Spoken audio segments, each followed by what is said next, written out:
Welcome to the Custom Culture Blast-Off podcast, where we dive into the world of custom art, cars, bikes, and the unique vibe of the Custom Culture Blast-Off Festival. Oh yeah, that is an intro right there. That is one good intro, isn't it? That was fucking spot on. I am a genius when it comes to that stuff. I can't help it. I mean, you know, I am the representative of computer artistry on this show. Do you know what I mean? Hello, everyone. Hey, got the clapping. Yeah, we're live on a Saturday night, so it's going to be rambunctious, and we're going for the Guinness World Record for the most viewed live podcast on Facebook. Where's that noise coming from? There's a rattle. There's a rattle. Yeah, so yeah, we're going to be doing. It's Josh. Being silly sausage, isn't he? God damn, motherfucker. Being a silly sausage, mate. What did you do? He left the headphones on. What a G-head on. There's your first one. There's your first one of the episode, guys. Friends, Custom Culture Blast-Off podcast. Thank you for watching. Sorry. So yeah, we go live one time. So here we are on a Saturday night back in the garage doing the 7th episode of the Custom Culture Blast-Off podcast. There was a 6th. The bonus episode, did you? Oh, listen to that. It was an interesting insight into the world of sound, then, didn't it? Yeah, into stuff. Oh, yeah. Hey, mate, it's got a rich history. You need to be more respectful. And we're joined by Steph and Logan from the Lincoln Tattoo Con and Hazards Emporium in Sleaford, which is worth a trip out, both of them. Because the Hazards Emporium is really well decorated. It looks awesome. Do you know what I mean? Yeah, we was talking about that, weren't we? It's done incredible there.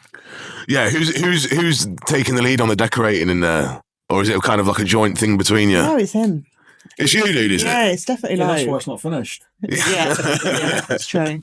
But like even this week, I went in and he's moved all the furniture around again and just put stuff everywhere, and I have no say. Absolutely none whatsoever. Do you not? No. Oh, bloody hell. If it was me and Lauren, she'd take the complete lead on that, you see. She wouldn't even let me near it. Yeah, no, I literally don't get a say. Well, you've done a very good job, mate. You've done a very good job. It shows his feminine side. Yeah. I was going to say, it's some nice touches in there.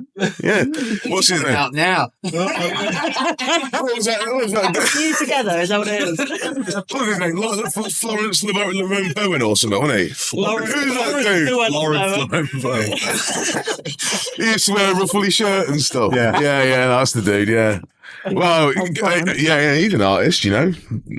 Maybe we should get him as the special guest doing the judging for the show and shine or something really important. I'm sure everyone would really respect his opinion on it. Oh, I think he'd gel really well with us, wouldn't he? Yeah. Well, you like scatter cushions.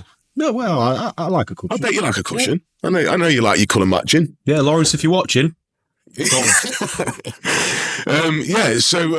on this episode we're going to be talking about the Lincoln Tattoo Con as like a main focus and everything that's going into that event, because it's not a small undertaking, is it? You know, obviously It's a very stressful undertaking. Yeah. We pretty much nearly divorce every year before it starts, and then we're all right then.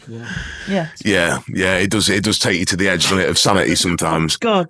If the people don't, you know what I mean, take you there first with the questions. Damn the question. You get some good ones, don't you? You do get some It good shouldn't ones. be though, because like, surely 95% of your artists, the artists that are going, have done loads of conventions, so it should be pretty much. It's not so much them, it's is it the not? members of the public. Right, okay. Yeah. All right, can I bring my llama? That kind of thing. You know what I mean? Yes. Do they have to I would have said yes to that.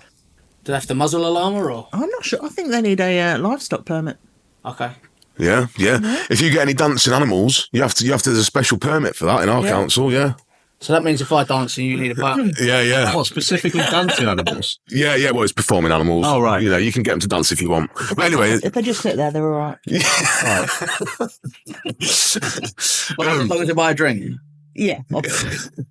so how's it all been going at Hazards Emporium then? Has it been busy? You've been quite busy in Sleaford, or? It has been busy actually. So it's really weird because I think I just boobed that. Sorry. I've lost my train of thought now. Just hitting the mark with the. Oh yeah, when I do that, yeah, I have to submit. So every year we always get the highs and lows, and January, February are notorious for being the real low months. But it's been hella busy, isn't it? It's just Well, not for everybody. most of them. All right. Oh, imagine how viral that would go if she like smashed the lights. Well, anyway, I've been fucking busy, so yeah, everyone else is starting, I'm sure. We're all on playing bookings, boys, because of that time of year. It is a harder time for no shows at this time of year because everyone's skint from Christmas still, and then you get to this sort of time of year, and then they're like, "Oh, I might fancy a holiday. Let's fuck off the tattoo appointment." And Yeah. But Yeah. it's give and take. You get deposits for them. Yeah. Right. So Yeah. at least you're getting something to cover the loss. And this is what I don't understand now. Somebody will like put like £100 deposit down and just go, "Nah, fuck it." Walk away from it. Yeah. Yeah, I don't understand. Yeah. But they do, and they do it quite often. So do you get a lot of walk-ins? Yeah. Yeah. Because we're on the high street, like this is our third studio that we've had. And the ones that we've been in before, they've always been sort of tucked away, little like back alley bits and stuff like that. Yeah. So this is our first one that's on the high street, and the difference it makes, you just get people coming in all the time. Yeah. Which is awesome, really. Yeah. I mean, every time we've been there, it's always been a steady flow of people coming in. Yeah. You know what I mean? It's good though. You guys have got a good reputation there, though, don't you? What are the other? You know, what is there other studios in Sleaford? There's one other. There's one other. Yeah. Also, at least you've not got like a massive. Like a lot of competition. You know, No, Lincoln's flooded with them. I know, every other town is. And I think the only thing that saves us from not being flooded is how much our council charges for licences. Really? So, like Lincoln City, 49 quid, I think, per licence. Ours, 331. Bloody hell. Yeah. But then is that a blessing in disguise? Do you know what I mean? Because it's holding back the flood, isn't it? Because It is, how easy is it for someone to just get a rotary kit off of eBay and then start doing it? And someone goes, "Oh, you're good at that, mate," and they go, "Right, fuck it, open my own studio then." You know. And there's loads of talk at the minute about these tattoo schools as well. And so that's sort of flooding the industry with people that haven't got that experience, but they've got the certificate. And so that's all you really need. Open up your own studio. Yeah. And so, it does cut down on that a lot. Yeah. I mean, I guess it's but then people aren't just coming for you for the tattoo. They're coming there for the experience and because they trust you and they feel comfortable there, innit? You know, once someone's been once, they go, "Right, I'm happy there. That was a good experience. I'll come back to that then," don't they? You know. Yeah. And that's really important, I think, because a lot of people that look like us walking into a studio, it's nothing. Whereas if you're like a little 18-year-old or something like that, it can feel really intimidating. Yeah. And so you need to make them feel like it's not a scary place, that they're not out of place for wanting something really delicate and floral, because they think that we just want to do like full body suits and we'll only tattoo Like people. skulls and flames and shit. Yeah. Exactly, yeah. But no, little cute Winnie the Poohs if that's what you want. Yeah, too right. I bet people surprise you, don't they? Sometimes, like they walk in looking like the meanest guys walking, and then they're like, get the weirdest tattoos and stuff, don't they? Or they're absolute fannies. Are they? Yeah. I mean, to be fair, when I had my chest done, it was bad, man. I felt like I could have like begged for mercy. Do you know what I mean? I've got no place to talk. Mate, it was savage, dude. I tapped after 2 hours. Logan's tattooed me at a convention the other week. And I literally tapped after 2 hours. There's people there that are sitting for like 2 full days. Where was it? Thigh. Yeah, that's pretty rough though, isn't it, that? Yeah. Sharp, yeah. Have you done your chest? I got left side, but my missus said the same about the thigh. She said worst place. Yeah. What do you think about the thigh? Yeah, it's alright. Yeah, not nice. Mine was Real my not ribs. nice. You had ribs on. Yeah, both sides live in hell. I had, I think it was 8 hours on. Holy shit, and man. I was. Right, show us. All right, big boy. No, I've got two kind of say about A4 size either side, and What are they? It's from Neon Genesis Evangelion. It's anime. All right. So it's a giant robot on one side and a monster on the other. Shit, man, that's pretty cool, yeah. I felt like I was moving around. He said, "Oh, you sat really well." So I didn't feel like I was. Felt like I was crawling off the bench. It went back to the other side, so I'm obviously stupid. Yeah. I thought like arms and stuff are like easy, aren't they? You know what I mean? You should be able to handle pain on your arms. Yeah. Because it's easy to. I feel like what it is with the tattoos is it's like locating the pain for me. I feel it easy taking pain on my arms. I don't normally take pain on my legs. I don't normally bang my legs and stuff like that. So, and I feel like it's so far away from my head, it's hard to manage. It's harder to manage. I don't know if that makes any sense, but You got a lot of bony bits and a lot of you do, don't you? Do you know what I mean? So it's kind of all bad in a way. The skin's not tough, is it? No. It doesn't get hardware, does it? So Exactly. It's pretty much always undercover. It's not been sort of toughened up by the sun or anything like that. Yeah. It's just hella sensitive. I mean, I've heard people say their head doesn't hurt. Did you think the head hurt? Or no? Yeah. Did it? Yeah. So, yeah, top part of the head, that's... Is that bad? Is it? Yeah. Yeah, I bet that feels a bit crazy, doesn't I it? just feel like the needle just like ping off. Oh shit! Yeah. Oh, what's a whip shading? You can just Yeah. feel it. Da, da, da, da, Yeah. da, da, da. Fucking hell, yeah. Yeah. It's horrible. God, that's weird. Mine was You never knuckle. thought about a head tattoo, dude? No, when I You strike started me as getting- someone who's extreme enough that would. You can have your logo on the side. That'll look sick. I promised my mum that when I first start getting tattoos, no hands, no head or neck, and yeah, I've got to stick to it. Have you been tempted? I do like kind of hand tattoos and stuff like that, but yeah, I've made a promise to my mum, and you know you can't break them. No. Yeah, I mean, I guess when did you guys think that became more like you know, sort of less of a taboo to get sort of face tattoos? Because there definitely was a transition from it, sort of like maybe that generational thing where it was like, you know, like if you had tattoos on your face, it was like the absolute end. Like you're never going to get a job, and that's going to be the end of your life. And now, like, you know, a lot of people, you know, go straight in, don't they? You know what I mean? And you know what? That was a lot. So my nephew turned 18 last week, and for his first tattoo, he wanted it on his face. I was like, it's absolute no. Nobody goes for the face first. It's just not a done thing. Yeah. And then, because I'm a bit of a dickhead, I talked him into it. But it is only little. He's a barber, and all the barbers in the barber shop have all got the same little cross on their face. And it is it's a tiny little like one-liner in it. Yeah. I mean, you can get it zapped, can't you? that. At the end of the day. I do the zapping, so I'm like, if you stop being a barber, I'll take it straight off your face. But he was the exception to the rule. I think I notice I'm talking a lot. Do you want to jump in? Well, I still didn't even really want to do it, did I? What, this or? Well, it's too late. You're here, and the garage door's shut. Take them down. You didn't know. You were proper pissy with me about it, weren't you? You forced me into You it. did. Was there some promises? Was you nothing. No, I didn't even promise Nothing. it. No. She just literally gave you the look, do what you want, I'm not bothered. You're fucked for a week. Yeah, Right. yeah. You're on the safe there. Yeah.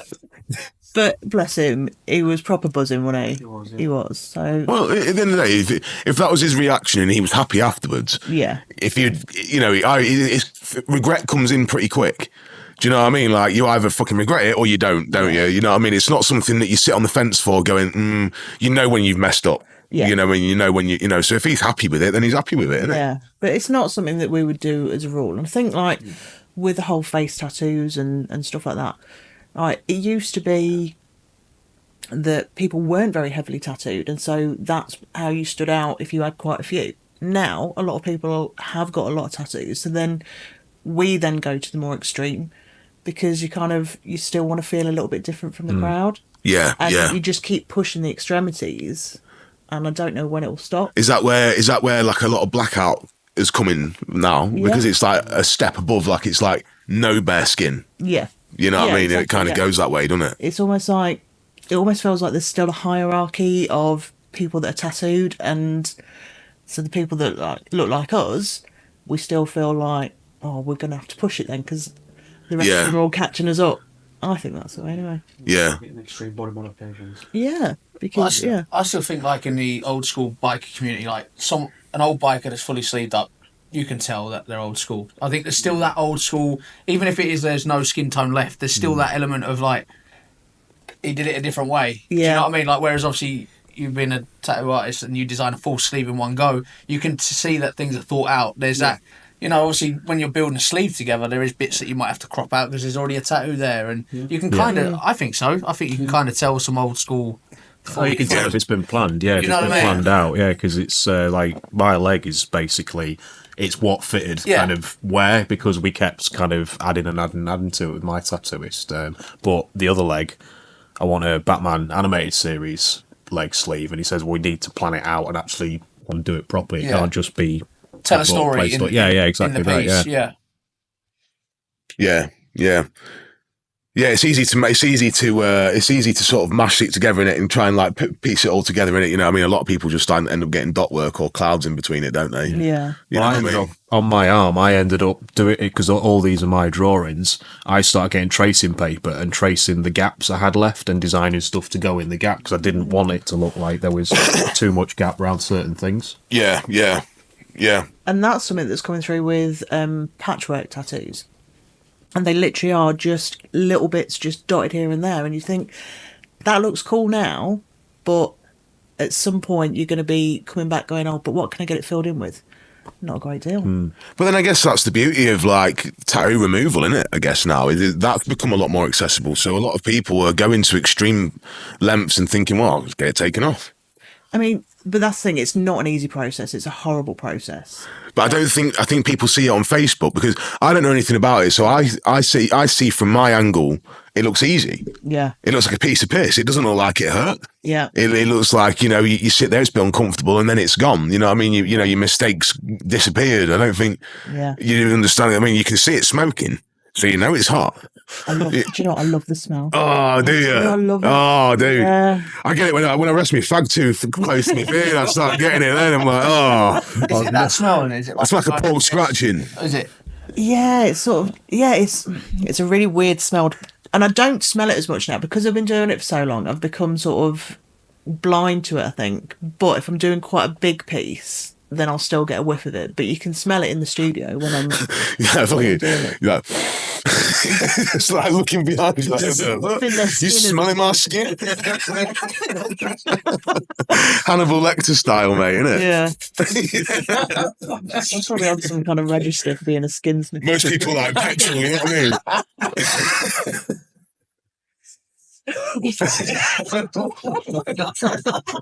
I heard, is it not meant to be more painful than getting a tattoo in the first place? It is, yeah. So one of the best descriptions I've heard is like when you're frying an egg and it spits at you. Right. And that instant, but that's like 10 times a second. Yeah. Holy fuck. That sounds horrible. Yeah. I'll keep them. Yeah, it does sound extreme. But then if you make extreme mistakes, if you go through it, you know what I mean, and there is an option, then I guess you have to just suck it up. Do people numbing cream? Can you numbing cream it? You can actually, yeah. Does that actually work? Yeah, it does. It works really well. Because I guess it's going through more layers of skin than the actual pigment sitting, I guess. Yeah, So, yeah. And it doesn't affect the skin in the way that it does when you numb up before a tattoo because you're not, it's not already saturating the skin so that you're not getting the ink saturation because we're pulling the ink. We're dispersing the ink as opposed to trying to put it in. So I do recommend for a lot of people, especially if they're having like in quite sensitive places, just numb it up. Nobody needs to be a hero. Yeah, I think that kind of comes down to it. Like, you know, you get a lot of people being like, well, you know, they'll have like mum and dad on their arm there and be like, well, if you can't handle it, don't get them. And it's like, yeah, but get a big one in a rough area, and then you say that shit. You know what I mean? Yeah. It's, you know, outside of your arm, you've got no experience of tattoos really because you've not felt the extreme. You know, sitting there for 5 hours. Like, when will this end? Yeah, I must admit, I've got no problem with anyone using stuff like that. I feel like I'm kind of earning it. Yeah. Even though it sounds a bit kind of macho, that's not what I mean. I feel like I'm earning the artwork on me by not having it, but then if it works for you, go ahead. Yeah, I mean, a lot of artists don't like you to use it when you're getting tattooed, do they? No. Because it does affect how the skin reacts. Whereas for laser, it doesn't really. There's nothing fun about laser. You don't walk out of the like when you're having a tattoo and you can see it building and forming, and you're like, this is looking amazing. You don't get that with laser. You're just like, oh, that looks shit. Yeah, that looks like that's just really fucking hurt. Yeah, and that's all you get.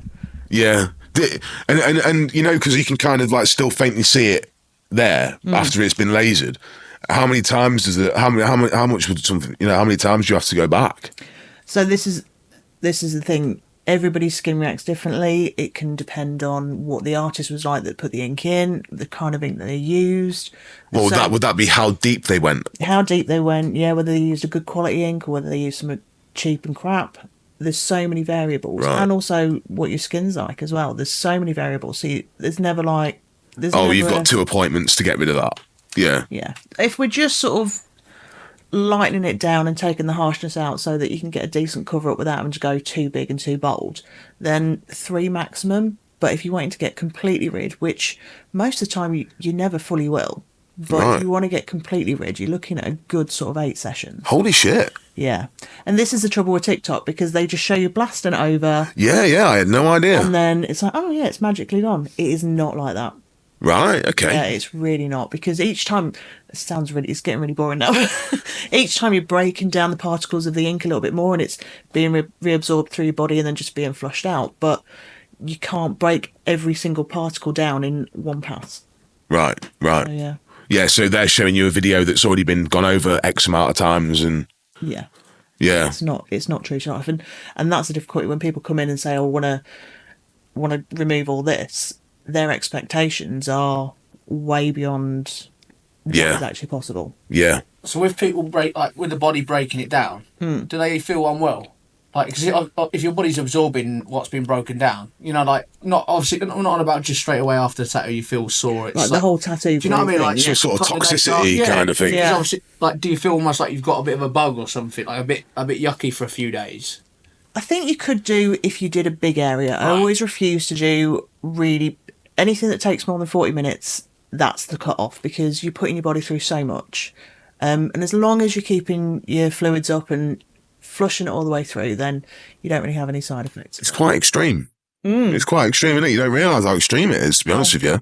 Yeah, Shit, make sure you get the one you want when you go and get it the first time. exactly that. Yeah. There's a new EU rule what's came in as well, like with inks, and it's certain colours of inks when it's heated up, it causes like a cyanide. This is what we were Fucking hell. talking about Being before, heated wasn't up. So you've got to be very careful, especially when it comes to like lasering certain colours, Holy shit. because they've been banned now. What's in them? Blue and yellow, innit? And obviously they're making a point in Europe about banning the use of blues and yellows. So brands have obviously redesigned the colours, but what they're not telling everybody is it's only potentially cancerous whilst having it broken down under laser. Yeah. Fucking hell. Yeah. So I don't touch yellows at all. You can't laser a yellow out anyway. Because I've got a ton of yellow. Have you? Yeah, I've got a big ACDC like right there, and I've got loads of red and yellow. Right. Well, Lauren, if we start. Yeah, she's just holding a lighter under my arm in the night. Like, Yeah, I'll just laser it. And take me out like a fucking Nazi Give it a couple general, of the old years. cyanide trick, mate. You know what I mean? All the new inks now are EU regulated, so they haven't got the certain elements in the inks now. What causes it? Right. So I mean, why was it in there in the first place? I mean, how did it go so long without being tested? What's the ingredient they used to use? I can't remember what it I was. can't remember what it was now, but I suppose when they were doing it, it was never planned for it to be under any kind of heat pressure Extreme like that. heat. Yeah. So it, unless you had like a terrible accident and got burnt or something, which is that's not something that's going to happen every day. Yeah. Then I suppose they just didn't test for that because they didn't expect it to be under that kind of pressure. Damn, that's crazy, isn't it? Do you know what really skanks me out is the scalpel tattoos. Oh yeah. Like, dude. God. I'd love to do that. Oh, mate, I can't. Even peeling skin off. So rank, innit? I like the idea of branding. I think that looks quite cool. But Yeah. the peel skin thing, I can't. Don't It fucking freaks me out so bad. No, I love all that kind of. But it's illegal in this country. Is it? Yeah, it's illegal in this country. So there are some you can get it done. There's some underground people that will do it, but Scarification tattoos, isn't it? Yeah. Yeah. But I would not fare well in prison, so I'm just not even going to try. You're just like there under a bridge, like, I'll fucking remove your skin for you. Yeah, she's been building a mask out of it. Like, lampshades. Ed Dean over there. Oh, but yeah, I mean, people do some crazy stuff, don't they? The body modification stuff, it's crazy, isn't it? I could see you with some horns, dude. No, I think that's the limit. It's like tattooing eyeballs as well. I can't imagine that. Well, you can lose your sight, can't you, with that? Yeah. Yeah, very easy. And there's like a quite 50-50 chance in there. Like you could actually. Does anyone ever come and ask for that? I don't think we've ever. We had plenty of questions about it, Yeah, people but no one ever.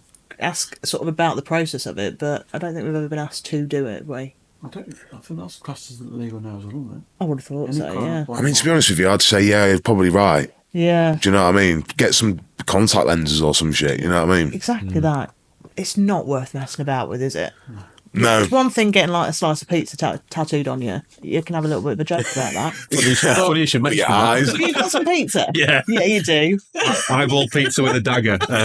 Yeah, this leg ended up with I've never seen me and my tattooist trying to basically me coming up with stupid ideas and him going, yeah, go on then. Yeah. And then making them work somehow. I was like, yeah, I want a pizza tattoo. And he ran eyeball pizza and he ran with it. Yeah. That is really cool. Like the tooled up Kraken with baseball bats with nails in and stuff like that. It's, it's just us basically kind of bouncing off each other. That's ace though, isn't it? Yeah. Who's your tattooist then, dude? Who'd you go to? Hey, normally? Zach at Leopard Lounge in Cottingham, up near me. All right. He used to work at another tattooist I use, but we get on really well. And like I say, we're on a good wavelength. So he's done nearly all of this leg. Yeah. Do you ever get tattooed in your own home? You've been tattooed in your own home? Lockdown thing, wasn't it? We Did a little did bit. tried in lockdown. I don't enjoy being tattooed in my own home. I feel like it's better to go to the place and do you know what I mean? It puts you in more of a zone. You know what I mean? When you're in your own home, you're like, I shouldn't be in this much pain in my own house. Do you know what I mean? It feels a bit more We did try it professional. during lockdown. You didn't like. You were moaning about the lighting, weren't you? Yeah. Did you visit people to give them? No. Oh, so it's just on each other because you Yeah. just want to. We got asked so much Oh, yeah. during lockdown. People were like, "Will you come around and tattoo me?" People that hadn't even used us before. Yeah. Right. They're like going, "Yeah, just pop round. It'll be fine." I'm not sure. Lose your license for it. Yeah. I thought it was funny walking around the supermarket and you could see fresh ink. You're like, that's 2 weeks old. Yeah. That's 2 weeks old. Yeah. You just sit there. It's like, Yeah. I know where you've been. I'll see you. Especially your own customer. Yeah. Can you get that done? Yeah. Fucking there's Polish guy on the corner, like in the street, just handing out tattoos. Thing is, how many people picked up tattooing during lockdown because you know what I mean they discovered they could get a kit. Yeah. You know what I mean? I bet there's tons of wank tattoos out there yeah. because of lockdown. Well, one of our mates did, didn't he? What's that? Who? Oh, yeah. Johnny Whelan, I'll just call him out. I don't know what from the game. Yeah, he's tattooed some shit on him. You are. He wasn't That was that. just more healthy than day drinking. Yeah. That's what I did. So we were doing like a lot of lives and raffles and stuff during lockdown just to sort of keep interacting with people, and I was pissed on every single one of them. And there was one, and I was pissed and kept burping whilst Logue was filming me. Then he did something with the camera and all you could see was his eyeball. And then Ella sat next to me picking her nose. And I was like, people do not need to see this. They don't need to Behind those doors. Yeah. On my podcast. I tell you for that last time. Everyone just locked. Yeah, I saw you picking your nose. You thought you got away with That's it. what I mean. I'm like, Now, my partner worked all the way through lockdown from home. Oh, wow. And I think eventually it took her about 3 days to just kick me out of the house. I kept coming in, so I'm bored. What are you doing? Like, I'm working, Matt. It's the same Yeah. thing I was doing 5 minutes ago when you came to speak to me. Go and do something. I ended up going outside and working on my car just because she was going to stab me at some point. Yeah, we were all in separate rooms in the house, weren't we? Yeah. We didn't spend time together because it was just suffocating. So I timed the garden. Best tan I've ever had during lockdown. first lockdown was awesome, wasn't it? Oh, Yeah. I When it was loved nice weather, yeah. I did bloody love it, didn't I? But I pretty much drank Sainsbury's out of gin. Yeah. You know, to be honest with you, like for someone that was like always in like the rat race, it was like a welcome break. Yeah. I know it's kind of messed up to say. I know it works really bad against people, but for some of us, Yeah. it worked out a little bit. Like, Yeah. finally had some time. Do you Yeah. know what I mean? You know, nothing was really pressing. It was kind of Get shit weird. done though, did you? No, you know what I mean? Well, no, No. not We really. didn't get any. What did you get done? I mean, we worked all the way through. Like, Right. Did convert the garage actually. I just did nothing. I didn't do anything, did I? No. Drink. well, if you're good at it, Well, yeah. do you know what I mean? At the end of the day, if you're good at it, why? Thanks, don't So you? where was the longest you travelled to get milk? Because you were allowed out for milk. Oh, Barnard Castle. No, we didn't. I went to Cornwall for milk. But they were cheap for that. Why did it take you 5 days, though, mate? Yeah. But yeah, no, I just enjoyed not leaving the house, to be fair. I'm not a sociable person at home anyway. I hate having visitors around. So it totally worked for us. Gardening bits, that's about it, wasn't it? Yeah, we did a bit of gardening. Built a garden bar. We did. You built Did a you? garden bar, didn't you? That's what everyone did, wasn't it? Everyone built a bar in the garden. Yeah. Yeah. Bought a load of patio furniture. Yeah. And that was it. I wonder how many people tried to make crystal meth. Fucking hell, you know what? Come on, let's go. Trying to make crystal meth. Calm down. Yeah. Oh, you He's fucking on one today, isn't he? I've watched Breaking Bad. I watched it be. got the goggles. See Matt coming out of his camper van with Some goggles on, yeah. Oh man, I bet people got some crystal meth habits during lockdown. That's for sure, mate. That's for sure. Right, I think we're going to go to our first ad. Is your Harley Davidson feeling a little stock? You know, like it's rolling down the road with training wheels? Does it lack that growl, that rumble, that oomph? Well, at Matchbook Custom, we've got the cure for your motorcycle's midlife crisis. Whether it's performance upgrades, custom builds, or making it look like it could bench press your neighbor's car, we do it all. Because let's face it, a stock Harley is like showing up to a biker rally on a scooter. We're the Harley specialist just outside Stamford, UK. Ready to give your bike the balls it's been begging for. Custom parts, slick gear, and upgrades so hot, your bike will practically start dating a Ducati. So don't let your ride limp along. Bring it to Matchbook Custom, where stock bikes go to grow a pair. Visit us at www.mbc.style. Yeah, that's right, we're so cool even our website's got style. Or email us at matchbookcustom@gmail.com. Side effects of visiting Matchbook Custom may include excessive horsepower, spontaneous wheelies, and your neighbors wondering why their bikes suddenly feel inadequate. Matchbook Custom, where Harleys get jacked and stock bikes cry in the corner. And we're back. Right, on the time. We're back. So, will Josh get his arse out? Oh, no. It was a joke. Oh, we are actually back on. Right. So our sponsors for this episode, obviously you've just heard one of them, Matchbook Custom. But there's also Welcome, and for great quality painting equipment, all sorts of stuff, all the gadgetry that goes with it. I think I mentioned it last time, but I actually know more about it this time. That electrostatic gun. Oh, yeah. Right.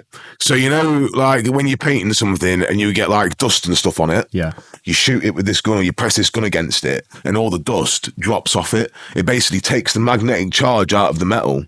And it basically, all the shit and the dust and stuff just drops off. No way. That's cool, innit? That's like magic, isn't it? That is cool, innit? So, yeah, hit Welcome up for stuff like that.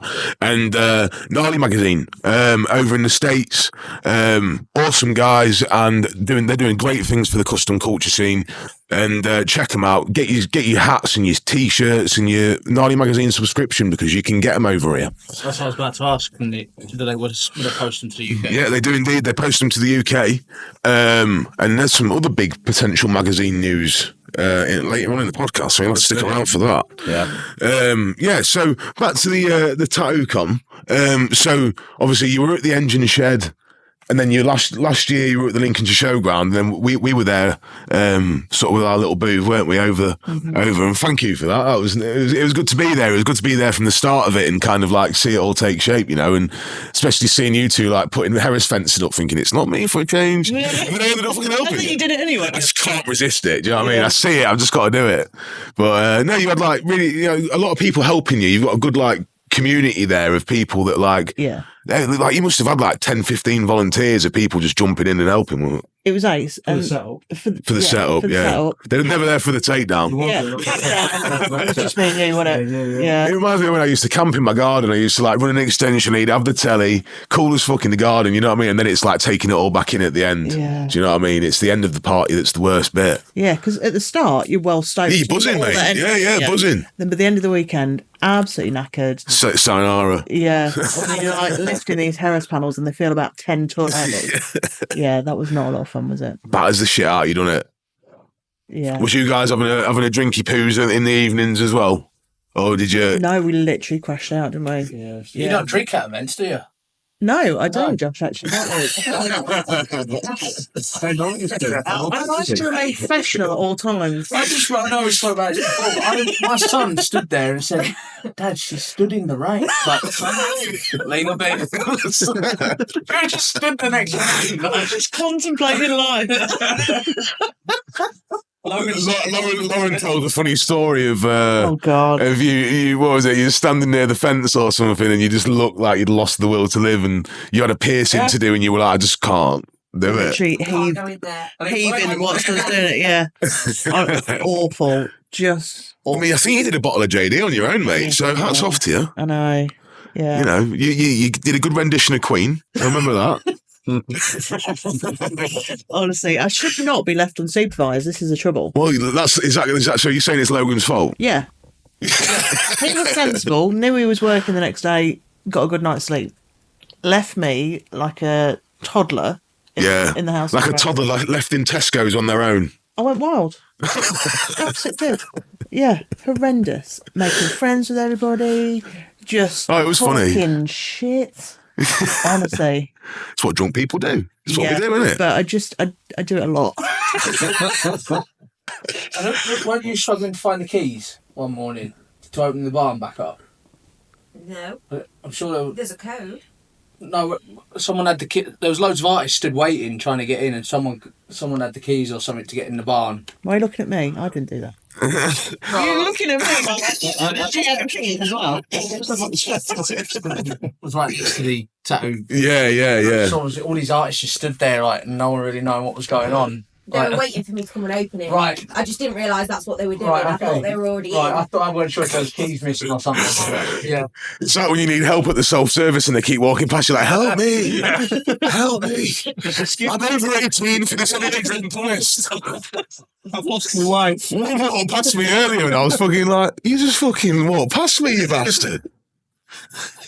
You look at him like, I need your help. Like, trying to lock eyes, you know what I mean? You don't want to be like, you don't want to be the clicker, do you? Yeah. Sort of just give them the glance and hope that you make eye contact. Oh yeah, working bars, that's the kind of thing that get you not served. Yeah. Or the clicking your fingers at me, Yeah, or or putting a note in my face. yeah, It's like, tapping your money on. he'll slip Oh. back with you. Look behind him and go, yes, please. Oh, man. How can I help you? Yeah. Bar queues and taxi ranks, man. Oh yeah. That should be the name of an album. But you know what I mean? It's it's the two main hot points, isn't it, really? Yeah, it's like that. Those two and returning trolleys at the supermarket are the measure of whether you're a decent human. That's a personality test. If you dump a trolley and don't take it back, because you don't have to do it. Do you lose respect for them instantly? Well, yeah, it's a measure of what kind of person you are. Whether you At the end of the day, it's what holds society together. exactly, yes, It's like littering, isn't it? yeah, There's no need for it. yeah, There's no need for it. Right. And spitting. yeah. Yeah. Oh, just walking down the street and having to sidestep a loogie. That's just unnecessary behaviour. Yeah, you know, it wasn't a stand-up gent that made it either. Yeah. You know what I mean? It gives me wet mouth when I see it. I've never heard of that. Though. I've never heard of the reverse of dry mouth before. I didn't know that was a thing. So I have But two things, right? So I have wet mouth when I find something gross, or I refer to it as sexy wet mouth if it's something exciting. that was Josh's name at school, mate.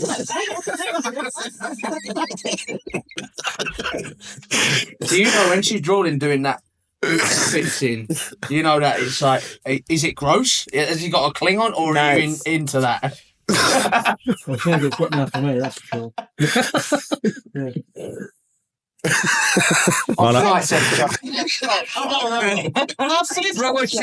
the time, yeah. Oh, fucking hell. Some of it I was spitting was wrong.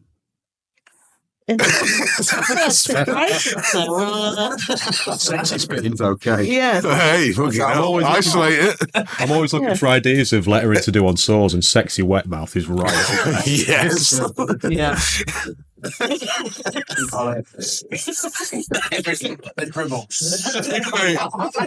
This episode 7, sexy wet mouth from now on. Tattoo con anyway. Yeah. Yeah, back with that. How long does it I hate take spitting. It's a Saturday, isn't it? It's a Saturday. The lineup looks good. It's Like, banging, it's isn't just it? like Yeah. turning into like more than just a tattoo convention, isn't it? Like that's how it's headed. Well, that's how it looks from the outside. And that's all Logue, because the thing I love about him is he's got such vision. I can't see it, and I'm the panicker, and I'm like, oh, we can't make that work. That's too much. And he's like, no, fuck it, we're doing it. And he makes it happen.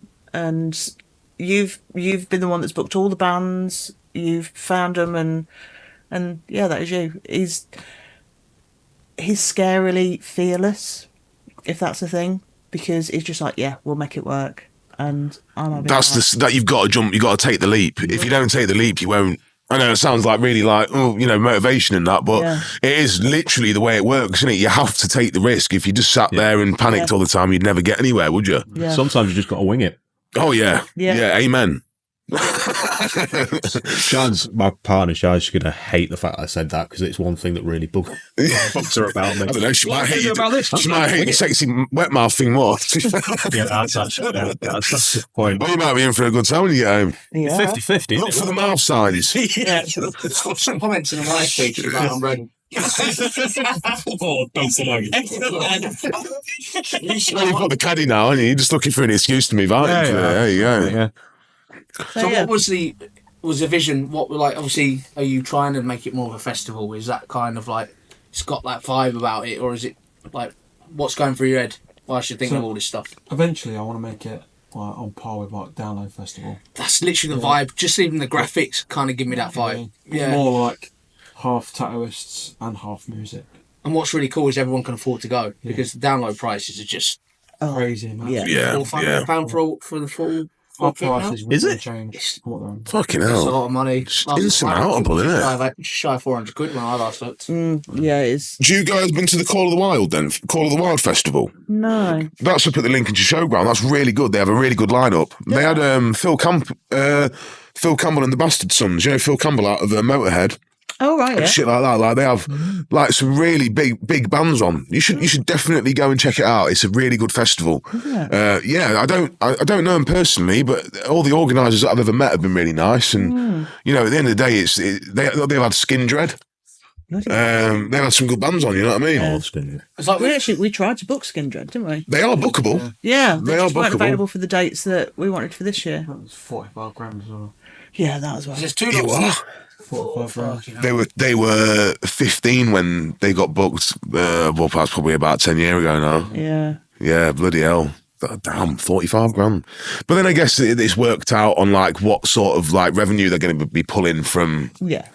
Well, that's Yeah, how they make money now, isn't it, bands, is touring, because there's not, from what I understand, there's not a lot of money in recorded media now with Spotify and stuff. It's a killer, isn't it? Touring is how they make money. I mean, at least the UK's got a massive festival scene. You can throw a stone as a festival, isn't it? You know what I mean? There's, you know, that's another thing as well. It's like trying to set yourself apart, isn't it? Find your niche and what you're passionate about, you know. And I think that's why we're sort of moving it the way that we're moving it, so that it's not like every other tattoo convention, but it's not like every other music festival, because we're combining the two. Yeah. And that just brings in two different crowds of people that are then all mingling together, and just making it a little bit different to what you can get everywhere else. See, a lot of people with the custom culture, they because obviously, you know, for those of you that aren't clued in, the custom culture used to be at the Lincolnshire Showground before moving to its new venue. But I feel like your setup was so much more flowy than how it was at the Lincolnshire Showground. I think it worked against the custom culture with the way it was laid out and stuff like that. You know, it was when Linda had it, and it was like it was all right, wasn't it? Because it was just the exhibition hall, and it worked out better. But the last time when they put it in the Epic Centre, it was dog shit. It just didn't work out. I mean, why a lot went wrong. But I think also even when Linda and Chris had it, it's they only had half the site, which I think worked against them. Was when there was the horse trials or whatever. Yeah. So do you have the whole? So we're only hiring half site this year, but that includes both the buildings. Right. You got the EXO as well? EXO and Epic, yeah. Oh, nice. So what's going in the EXO then? EXO is where the traders are going to be, and the judging. Nice. And then Epic is where all the tattooists are going to be. That's going to be cool as hell. Yeah. And then you have the food traders in between, so that nobody feels disjointed. Yeah. So is the rest just camping then? Yeah. And where's your stage? So the stage is. You write this down. I'm just interested. You know where the Epic is? Yeah. And then you've got a bunch of trees there. Yeah. So the stage is going just there by the trees. All right. Yeah, so try and keep it all kind of nice and close together. Yeah. Because that was one of the things we found with last year was because we're saying about having that Door open, shut, yeah. So with the stage being back there, a lot of people didn't realise that's where you had to go round. Yeah. And they were like, is this it? Is there anything else to do? Yeah, go around there. So this way, it's all sort of in a nice little bundle, so you know exactly where everything's going to be. Yeah, spot on. Yeah, no, I think that's going to work out really well. I think obviously because we've worked up at the showground for like 15 years now, maybe even longer.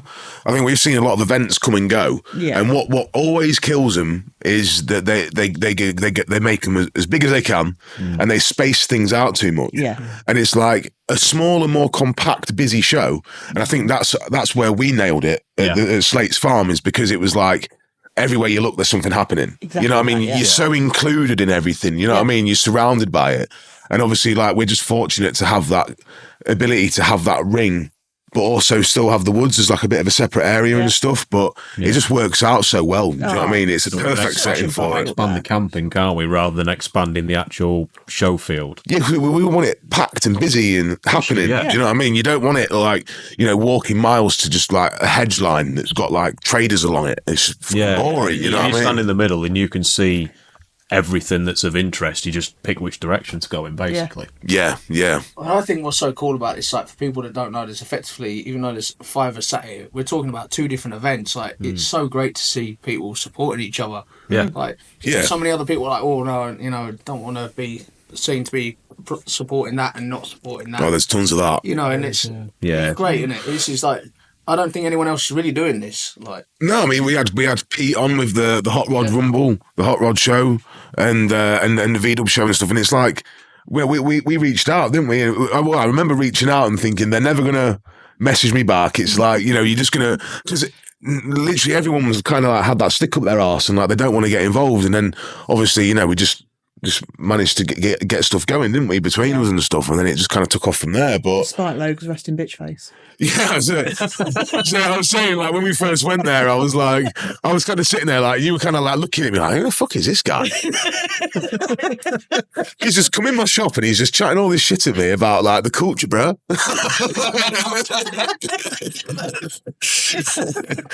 I said to you, I think he liked me. Oh, I'm not entirely sure, to be honest with you. Doesn't. Don't dry your eyes, mate. I think that's the joy of, like, especially with you taking on custom culture as well, because you're such a likeable character. It's easy to work with you, and there is no gatekeeping, and I don't think there should be with stuff like this. We're all doing it for the same reason, because we love the same sort of stuff.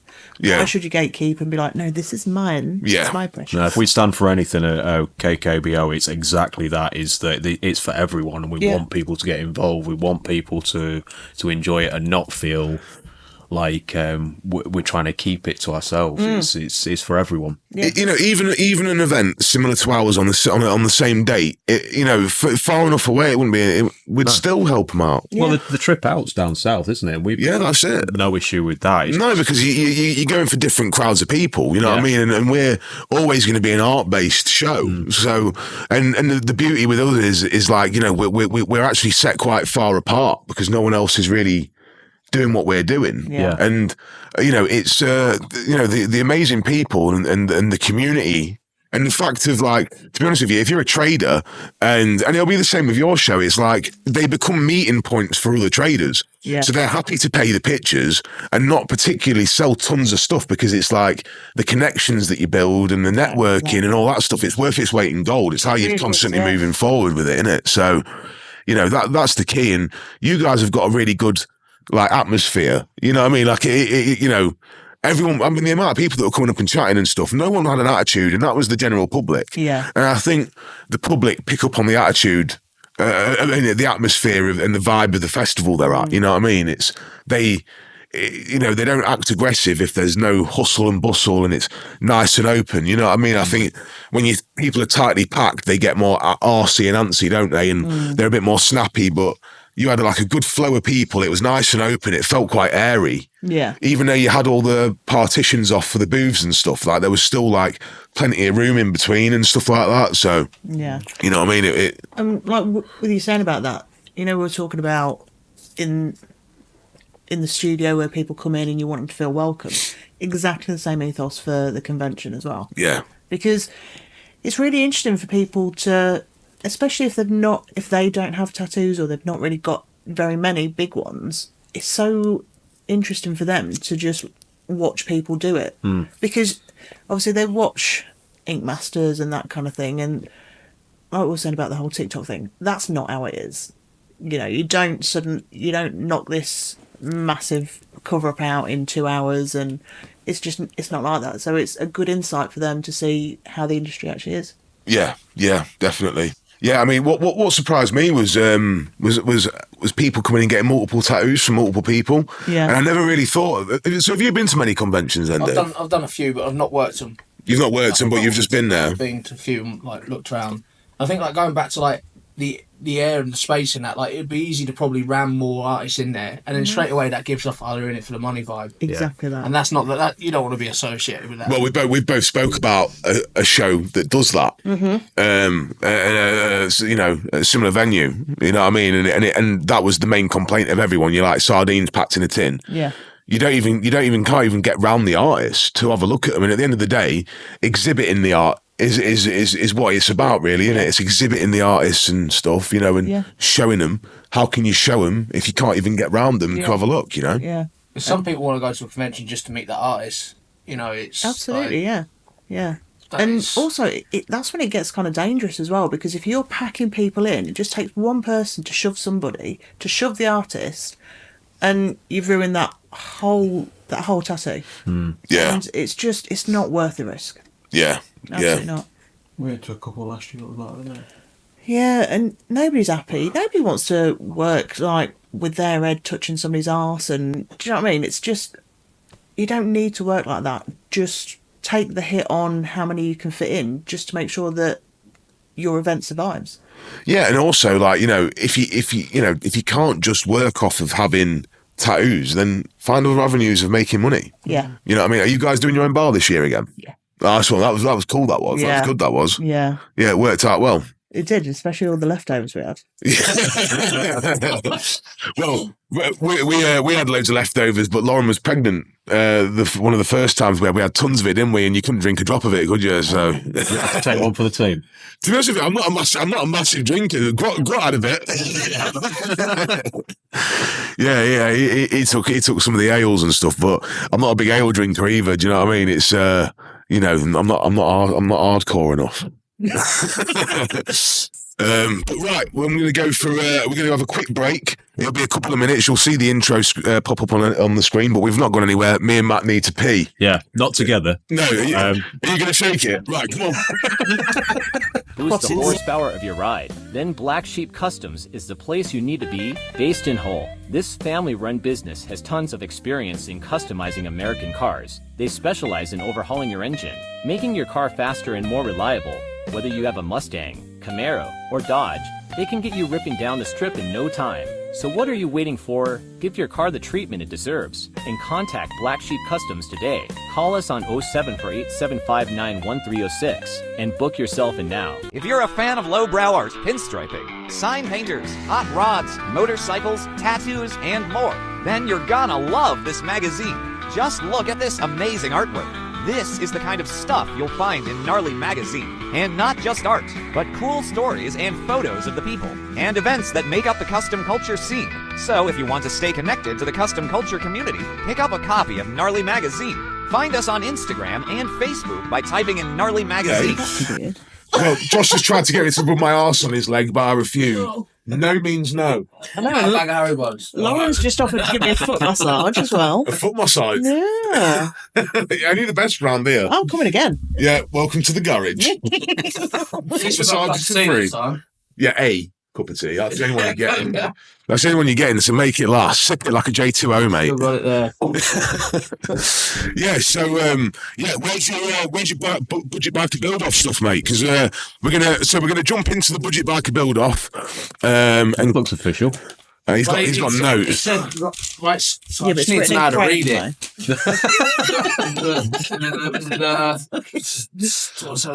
Like the kid that's trying to read Mice and Men in school. You're like, let me read it. I'm trying to learn the story. Right. Come on, Lenny. Right. So I've got a list of the people that are entered. So we've got the Dead Deep. Yeah. With a Honda C70. The Honda C70. November Customs with the Thundercat. That's right. Thundercat. Down and Out with the Suzuki Bandit. Vintage Chop, which is doing the stationary engine majiggy. Tractor with an XJ550. Ash with a Honda CX550. Yeah. Well, I'm not sure if it's 550 or 500. 500s, they are, mate. Honda CX 500 CX. And you got Paul Bell with the XS400. Right, okay. Awesome. You got 7. 7 all in all. So that's a good amount of contestants, really, isn't it? You know what I mean? Yeah, I think it's great, isn't it? Yeah, considering it just started off as like a random idea, wasn't it? Yeah, I think we was like happy if we was going to get 4. Yeah, well, we kind of had a limit. Yeah, it's good going. We kind of had a number where we had to reach it to make it a competition. Otherwise, it wouldn't have been one. But as well, what's nice with that is we've got such like a wide range of stuff as well. You know what I mean? Do you guys like your bikes or? You never really, because the bikes are something like if you ever own one, then all of a sudden you become into it, or My dad's a biker, so I should be more into it. And I used to love going out on his bike with him and stuff. But I think because I rode one round an industrial estate. We all did, didn't we? But because I'm not in that, I don't feel like I know anything. So I'll just sit here and be quiet for a change. I think that's what's so cool. What we're all trying to do is it doesn't matter if you know anything. It doesn't matter. It really if you only know it as 2 wheels, handlebars, and an engine. There's none of this bravado shit like this. So, I've got 30 grand this or 50 grand that. It don't matter, does it? I think the beauty of this is the fact that because they're doing it on a budget, you can see what someone's done on a budget, and that's a different way of appreciating it because you're not just seeing how much money they can throw at it. You're actually based off their skills and what you can look at that and think, fucking hell, they've been imaginative on that. Good for them. It's a good leveler, isn't it? It puts everyone on a level playing field. And you get to see the innovation rather than just, like you say, just throw money at it, see what sticks. Yeah. How does it work then? Are they given a budget, or are they sort of almost judged on how much of a budget they use? How does it work? So it was initially it was £1,000 to spend on the bike. Yeah. And it couldn't exceed £2,000 market value. And then they had £500 to spend on customising it. But obviously we've had I think we did say, didn't we, that we should have kind of analysed more the rules first because we didn't think people were really going to try and read in between the rules and see what they could do.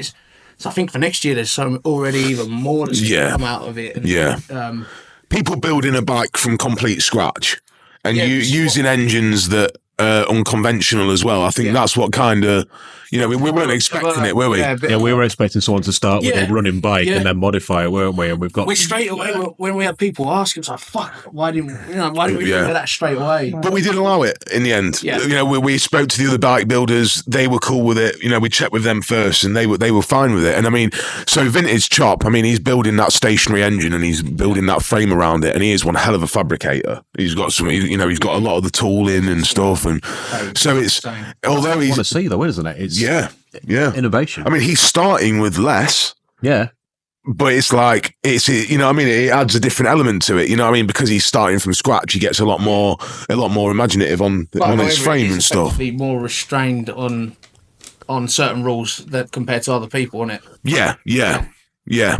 So it's interesting how it's shaping up. It's and we're starting to get our monthly our media in this month, I think, but obviously it's kind of like the first month when they've actually got to submit the updates. And I think a lot of people have been sort of using this month to sort of plan out of how they're going to go. I saw Paul's YouTube video, and he was kind of umming and ahhing what direction to go in and that kind of thing. I'll tell you, actually, I haven't mentioned to you, actually, Ash, who's building the Honda CX, I asked him for an update, and he said to me, he works at a school, and he's trying to get it signed off by the governing bodies to actually involve kids in the build. Oh, right, cool. From the school, so That's officially regulated workshop, and I think that's fucking even better. And That's what it's the all fact that about. we've been kind of responsible for initiating something like this, just off of a simple bit of fun. Yeah. That's what I think's so fucking cool about it. Yeah. Well, I mean, I think it's cool that, like you had the idea about it, and you obviously came to me with it. And what's cool about the custom culture is it's got the ability to sort of absorb these things and have them as part of the show. And all it does is just add more. Because, with it being culture based, it's whatever fits into that category, which is bloody wide, isn't it? Yeah. So. And we've got companies that are like donating to it. I mean, for me, like one of the biggest, I know I've talked about it a lot, but like to have Indian Larry motorcycles. Like, that was one hell of a get. That is unreal, that, yeah. And obviously, even like you've got a Larry style tattoo, like as a nod to Larry as well, and you're more into the V-dub scene. So explain do you know who Indian Larry is? I think we talked about this. Yeah. Did you spoke about it? Yeah. And, so we've got like Indian Larry motorcycles who are donating. We've got Fat Skull Official who they do the demon charms. Like the I can't remember what the proper name for them, but which I should know really. But a lot Guardian Bells, and he does all different styles of them. And then we've also got like Shadowbridge Brewery who are going to be donating some ales and things. Yeah, they're quite local. Whereabouts are they? They're in Hull, aren't they? They're I think your side of the river. My side of the river. My side of the river. My side of the river.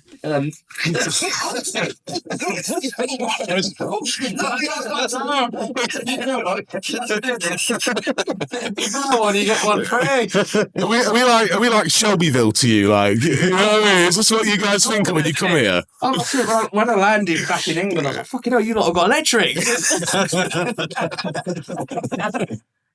obviously as well, we got last week of July said that they're going to put together a bit of merch as well, and I think amazing. Last week of July I've got a massive following on YouTube. Well, I've followed them for a long time, and they're keeping the chopper culture alive, man. They really are. They're the sort of people that inspire the next generation or inspire people to start doing this stuff. Capture like what the actual idea of actually riding a bike is about. It's none of this MC culture stuff, which if you're into that, that's great, but it's more so the people that don't necessarily feel that they belong to that but want to ride a bike with their friends. It's a lot more artistic-y, isn't it? The that sort of chopper scene to it. Do you know what I mean? It's very much more arty.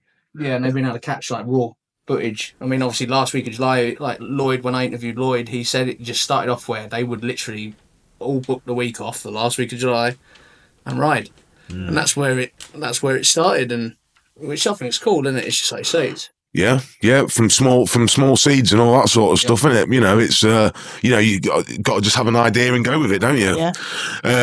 So what else we got on there? Also got obviously we spoke to Andrew Kooky Tiki, who was obviously doing incredible things, obviously collaboration with Matt, and I messaged him last night and I was like, if that mug's for sale, I'm buying it. And he was like, it's already for Matt. And I was like, he's posting that over. We all need one for the podcast. It's so cool, man. Cool thing. And he did it as an afterthought. He was like, I just did it as a bit of a mess about it. It's like, fucking hell, you know what I mean? It looks amazing. Honestly, it's like that sparks me off of ideas for trophies and stuff like that.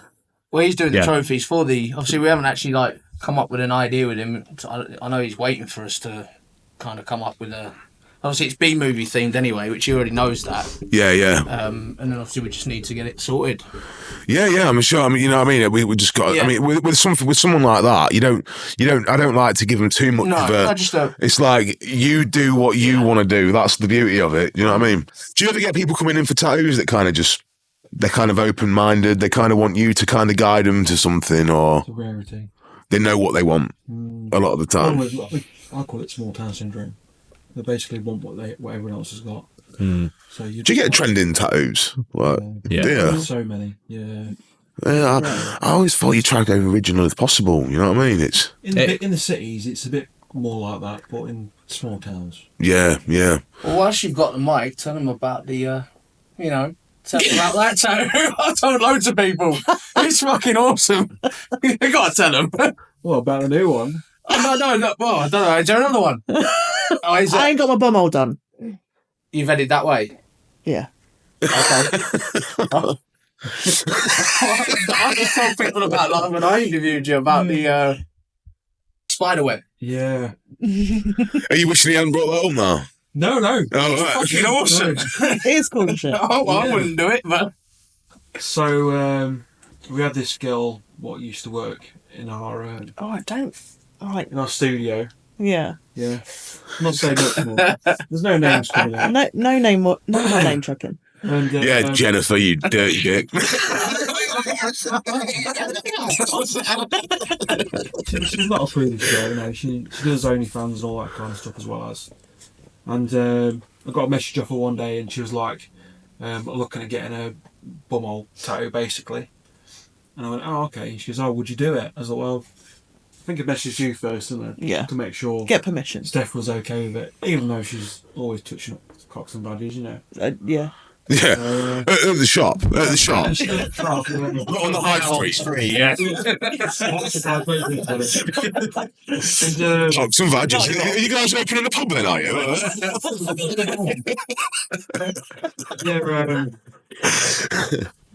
she ended up coming in, and yeah, it was just an all round strange situation. I mean, at the end of the day, it's just a bit of skin.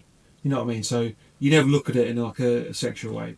Didn't wink at you then? No. Well, it's a good job it didn't actually, because I found out afterwards that she suffers with IBS. IBS, yeah. She spent the whole session up pretty much on all fours. Oh. So if I'd known, I would have got like a splash guard on. Holy shit, dirty bastard. You've missed out some of the bits though. You were saying last time the husband's there filming it. Then there's extra hands in there. Yeah, he was Don't talk there this the whole down. time. He was sat in- Hey, that's for your podcast, you pervert. We're PG here, mate. How many times have you rewatched that I clip? fucking told I'm pulling to work. I'm like, you're not gonna believe it. And they're like, no. Where can we find them? I'm like, I don't know. I didn't fucking ask. Absolutely, yeah. Yeah, her husband was like sat there filming it, but he was looking at me like an absolute piece of shit he was while I was doing it. It got to the point where I was struggling with the position, because obviously you've got a machine in one hand and then you've got your kitchen one on the other, and you're trying to stretch the area and tattoo it. But obviously, because of where it was, the bum cheeks needed parting as well, and I couldn't do that with what I was doing. So he ended up coming over, sitting at the side, and What a strange day. yeah. But yeah. That's a hero story, mate. I love that story. That's a story. I'm like, it's on the podcast. It throws me off if the toll bridge is shut on the way to work, mate. It puts you in a shit day at work. Yeah, it was. When you came home, you did seem a little bit sort of shell shocked. Traumatised. Yeah. I just couldn't quite believe that had actually happened. It was, it was interesting. And then that is another one. Then there's Steph's one with the gooch and having to get Logan on all four. It's just like He's jumping all of it, isn't he? love it. Definitely the other horrible thing I do to him as well, when I've been doing male genitals, I don't ever do it to when I'm doing female genitals, but when I'm doing male genitals, obviously I'm wearing gloves whilst I'm doing it. I'm not So a it's not deviant. Yeah, it's not cheating. But then afterwards, he'll be tattooing and concentrating. I'll just go up and wipe my hands down his face. Oh, yeah. Like I've just touched a dick with that. Shit. Yeah, you. I don't know why you're with me. I'm just horrible to you. Are you two married? Yeah. Yeah. There you go. You're locked in now. You can grab know, as many yeah. dicks from your face as you want. Yeah. Is that a question or? Yeah. Just, yeah. Yeah. He's asking me. Are we getting to 4 years this year? Yeah. We'll see how the convention goes first. Trying to get me on all fours. One time. So somebody wanted the gooch piercing. And it wasn't one that I'd done. So I needed to know what position to get him in for it to be the easiest way. So for like a week before, I'm like, Logan, please, just let me see your gooch. He's like, no, you're going to put your finger in my arse. I promise. I'll have my hands behind my back. I promise I'm not going to touch it. And, like, literally... If you've just joined us, yeah? You're hearing it. I feel like I'm setting a bit of a theme every time I'm on a podcast now. I'm sorry. But yeah, so literally the day before he went, oh, fuck it, all right. So there he was on all fours, and I'm like, yeah, like pinching it. Yeah. I own you now, boy. Just going around the room first. Like, Yeah. Vaseline. Yeah. So I was all right. I think he probably had a little cry afterwards. Yeah. Patted him on the shoulder then. He's a good little guy. Oh, man. Oh, I love it. It's never a dull day at work, is it? No. No, we had one today, didn't we? What one? One of the other artists experienced something today from a consultation. Yeah. Can we talk about that? Yeah, as long as there's no names. Yeah, so somebody came in. Yeah. Somebody came in wanting to get tattooed, and they've sort of, I call it the fuck it era. A lot of people call it midlife crisis, but I'm like, you get to the point where you just think, fuck it, I don't care anymore. So this person is in their fuck it era, and they've decided they wanted to get a few tattoos, and they were saying, you know, I've discovered I'm not that vanilla. I was like, okay, I get you. And they were saying how they'd like hands around the throat, but they're not that kind of person. So then they're talking to our artist about it, and they sort of motioned to where it was on the neck, but was just stroking his neck. Really creepy way. He just didn't know what to do with himself, and I was out the room at that point. Oh, no. And he's just like... I don't know how I would react to that. He lost the ability to type is what happened. Yeah, that was his reaction. He was they were saying their name, and he's like... Man, what you guys do with the tattooing, it's something else. You know what I mean? It's something else. You've got to have the passion for it to be that close to people. You know what I mean? You've really got to love it. It's weird how, like, especially for you, you're not a people person, are you? Oh, no problem. And yet he has to spend his day really close to people. I'm naturally quite a space invader anyway, and so being that close to people don't fuss me. If I'm stood next to you in a supermarket, I'm always that person that's too close. Yeah. So it comes quite natural to me. But for you, that it does make me wonder how you cope with it, because you can't deal with people in general, can you? I have to put the telly on. You can watch films while I'm tattooing them. Yeah. You don't do the small talk. Yeah, it's bad, isn't it? Yeah, you can't deal with that at all. I literally will chat bollocks all day, and then we get home, and I just have to sit in silence for a good hour or two, because I've spent so much just talking shit. Yeah. The most mundane things, and then I just get home and I'm just like, I just got to sit in silence and get myself back to being me. Yeah, decompress. Because people need that. They need to... A lot of people can't deal with uncomfortable silences. And some people are okay with it. Like, you have clients that will come in and literally just whack the headphones on, read a book. They don't want to talk. Whereas others... And you're like, yes. Yeah. Exactly. Yeah. That's that, don't you? You put your headphones on, put the telly on, all good. I think you get a gist of the client as well. Like, you know, if like a first timer coming in for a first time tattoo, you know, they are a bit more scared, and you know, They need a bit more shepherding through it. They need a bit more reassurance, so they do kind of like put your professional head on as such. Yeah. But that's the only time that I'll really bother talking to them. Yeah. So sometimes you're like, oh yeah, we'll put that on. Yeah. Sorted. What are you like, Matt, when it's at shows? Like, I know obviously typically you're doing a lot of work, but like, how is it when people are trying to butt in and... Yeah, I am a people person. I used to work bars and pubs and stuff like that, and I loved it because I like talking to people. So I kind of think of myself as an ambassador, and I don't want to be that one that's at a show working and I'm unapproachable. I want to talk to people. And I want to show them what I'm doing, and kind of if they're interested, then fair enough. I mean, obviously, if I'm working on a car, as long as they're not over my shoulder or something like that. Because people constantly come up to me and they'll start talking and say, "Oh, sorry, I'm putting you off." No, it's absolutely fine.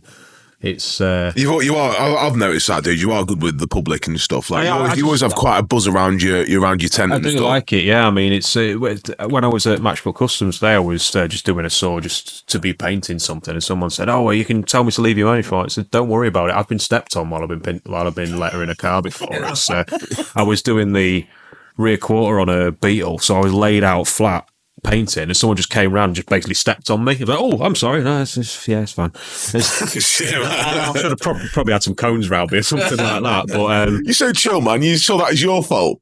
Yeah. I do. I'm sorry, I'm where you're walking. It's fine, I'm married. That is an Englishman right there. Oh, yeah. I'm so terribly sorry. Yeah. Well, no, I like kind of the way I see it, especially with the pinstripe and the sign writing. I feel like I should be sharing it with people, and I want to share it with people, which comes back to what we do as a show, is we want people to be interested and we want to show them what we're doing. And like I say, I love talking to people when I'm on the store and things like that. So when Jake reached out to you and said about the podcast, like, he was like, yes. The podcast, I said yes. I was a little nervous, I'll be honest, because I like talking to people in person. Yeah. But I feel like I've got into it quite quickly and I am enjoying it now. The first one I wasn't really sure. Yeah. But yeah, I do. With the attack of the pigeon. Oh yeah. I was just sign of things to come there.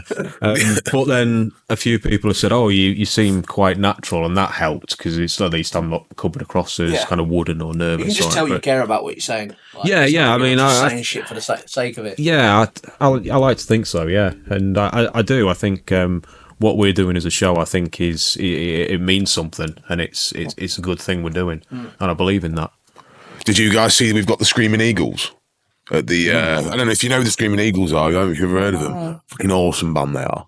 Fucking awesome you band. managed to find some cool people to work it, don't you? Yeah. How do you find them? It's like you've got this little black book of awesomeness. Instagram. You know, a lot of it comes from Instagram. Instagram's fucking awesome. Instagram. Yeah. Do you hate Instagram? I hate Instagram. And I'll tell you why. Because I'm nosy. And I like to read through the comments, and then I'll click on that person, I'll look through theirs, and I feel like you can't do that with Instagram. No, because I think it's like it's a lot more like, you know, like for contacts in the art world and stuff. There's loads about. I mean, there's that Show Me Lowbrow art show in the States, and he's getting his passport sorted because he's coming over hopefully to the Custom Culture. Oh, cool. Wow. He has one of Gene Winfield's cars. He literally, like, he knows all these big people like Voodoo Larry and people like that. All these top customizers and stuff, and he wants to come over and check us out. And it's his first time he's been out of the States, and he's coming over to us, and we're going to put him up in an Airbnb, and then hopefully we can take a visit out there and. That's so you know what I mean? Start, because what I really want to do is have like the custom cultures. I've said this before, but I'll say it quick. But all the custom cultures around the world, like Helsinki and Germany and all that. Hopefully, we get to a point where we can swap artists during our events. Do you know what I mean? So we put them up in a hotel, look after them. Yeah, and we go over. Matt to go to Ireland, do you? Yeah, maybe. Maybe if you're up for it. But you connected with the guys from the Yeah, Belfast. But the thing is, it's like, you know, it's funny. It's not funny at all, but it's like they go through the same shit we all go through. They had a venue pull out on them last minute, and they're looking for a new venue. Who else was that? Yeah, the early hookup. Yeah. You know, people, you know, you can plan it to death, but if someone pulls the rug out from under you, like you had at the engine shed, fuck it, you can just say it, can't you? It's the engine shed. They pulled the rug out on you, didn't they? Yeah. I mean, you guys got screwed on that, didn't you? Mate, the stress that caused, it was just unreal. And they've got no idea. And they don't give a shit. I think is the worst part is they don't give a shit. You're not big enough for them to worry about. Yeah. What was it, last minute or? So we'd booked the weekend and deposits paid, contract signed, everything like that, and then they got a better offer from a different band. So they were like, right, well, you can't have your setup day. You can do it Saturday, Sunday, but you're not having your setup day. How can we run an event without a setup day? They thought that we could get in at 6. Expected us to be there at 6 o'clock on the Saturday morning to set the whole event up for the weekend, and that's going to be okay. God, I'd be hard pushed to do my stall in that kind of time frame, let alone a full show. And literally would not budge. The arguments that I had on that phone was just... Yeah. And I struggled to remain professional at some in situations like that, and I'm like effing and blinded down the phone. I'm like, oh, fucking do it. Yeah, but sometimes it takes you there, doesn't it? Because the thing is, it's like we were saying before, you got so much invested. Exactly. Do you know what I mean? It's like, they're toying with you, and it's like, whoa, it was curveball. We'd already got bookings in, we'd got people confirmed, we'd taken deposits. There was so much already planned, and it was literally just snatched away, and it was just a case of, well, sorry, but that's... And they literally went, it's happening, sorry about that. And after we'd had that phone call, they literally announced the event the next day. But if you've signed a contract, surely your setup day is in that contract. So then we had to go to solicitors to see if we'd got any kind of comeback on that. And because in their wording, the reasons for cancelling or changing the booking, not limited to, and that was it. Bit of clever wording. Yeah. And the solicitor was really honest. He's like, you could take it to court, you can go through all this. He said, all you're going to be... He said, the amount it's going to cost you, all you're going to be doing is proving a point. You're not going to gain anything. You're just going to prove a point. And do you really need to spend all that money doing that? Yeah. And we didn't, so yeah. Yeah, damn. Did they give you back your deposit?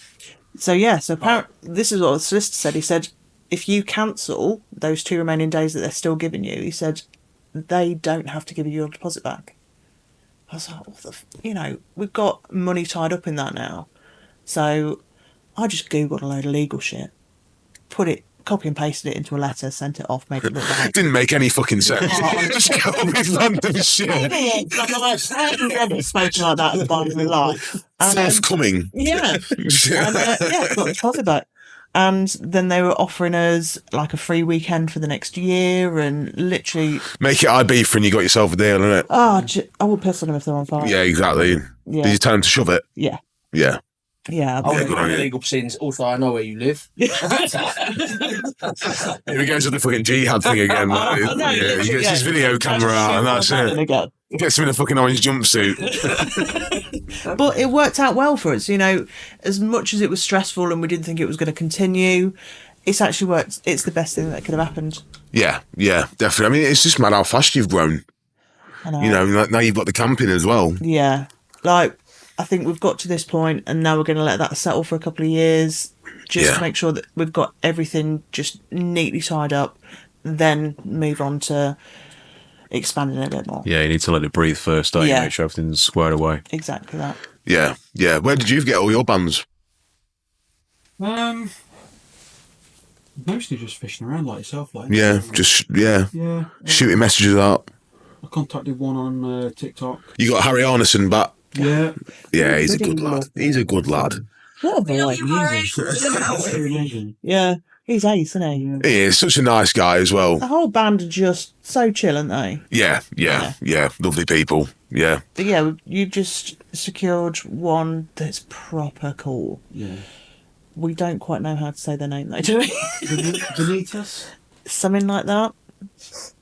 Vanitas. Vanitas. What, they like metal? Yeah. I think it's all based around Final Destination. All right. Yeah. But yeah, it's like a... It's a female-fronted, metal band, isn't it? We'll play it for you when I've finished it. Yeah, awesome. It's cool as shit. Yeah, I saw that. I checked out their Instagram. There's a lot of videos done in an old church and Yeah. They look cool. That scream that she's got. Sound good, yeah. Yeah, cannot wait to see that. Yeah, and what Vicky's doing your stuff again, is she? So she's doing PA, but on the Friday night she's doing a stand-up set as well. Oh, nice. Yeah, that's a nice change. They're in one of her fellow comedian people, or a comedian, I suppose. Comedian people. So they're sort of doing like a 2-man show. Some of the stuff sounds like it's, and so the other person, they incorporate a little bit of burlesque. I think there's clarinet covers of metal songs. I just think of Squidward when I think of that. Yeah. Just all kinds of weirdness, and I'm just like, I don't want to know, just do it. Yeah. Have fun with it. Yeah. Have you seen you can book the side shows, the freak shows and stuff? They look cool. So we had, was it last year we had them? Yeah, it was, wasn't it? We had, I can't remember the name. I can't remember the name now. And they were really cool. She was like walking on glass, and I didn't see a lot of it though. This is the trouble. Do you not find you book all this, you plan all this, you don't see any of it? Yeah, I mean, I used to have a lot of house parties when I was a kid as well, and like you think it's a great idea, but it's not. No. It never is. Hosting a party to enjoy the party is just you don't do that shit. No, go and ruin someone else's house. Exactly. You know what I mean? Even working at a show, you find that though is you don't see the show. I started going to car shows because I'm into cars, but then I've started working them, so I now kind of don't see the show. Is it? Yeah. It brought into focus when I was at Viva Skeg Vegas Volkswagen show, and another pinstriper called Seaside Neil's real cool bloke. He's in his 50s now. I was dragging around all my paints in a radio flyer going to stripe up a camper, and he sat there with a big bottle of beer in his sun lounger shouting that I'm doing it wrong. Yeah, I think I am actually. And some beer. Yeah, I guess it's so easy though, isn't it, to get pulled away from, when you're at a festival or something, you know what I mean? It's like, so as soon as a punter comes up, that's it, you're done, aren't you? Oh yeah, I mean that's what I'm there for. I mean, I just try and take Sian's really cool about it. She'll always say, right, you've come back from that, have something to eat, because she looks after me because I forget to eat at shows. Well, we're only little boys, aren't we? Yeah, exactly. But then she'll say, right, go off and just have a look round and have a chill out, and so she's really helpful with stuff like that. Yeah.